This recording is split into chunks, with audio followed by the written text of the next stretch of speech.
how to make abstract archaeology more appealing and accessible to the public.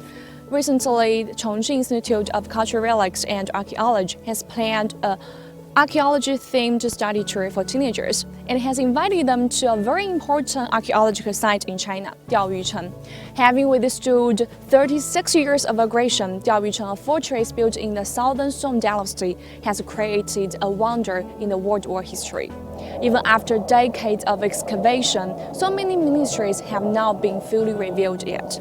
And today's tour aims to make the cultural relic have more vitality and also cultivate these participants' interest in studying history and archaeology. 10 people from 4 families were invited to the archaeology-themed study tour.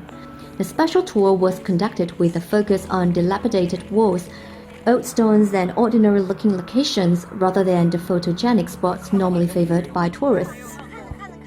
所以我们就依托钓鱼城做一点研学，跟博物馆的研学不一样，它跟景点的研学也不一样。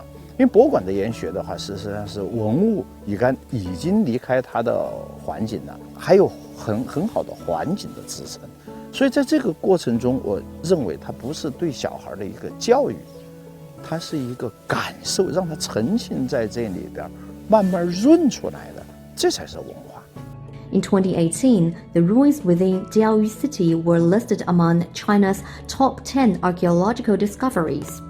Official data shows that Chongqing has about 26,000 immovable cultural relics and over 1.48 million movable ones.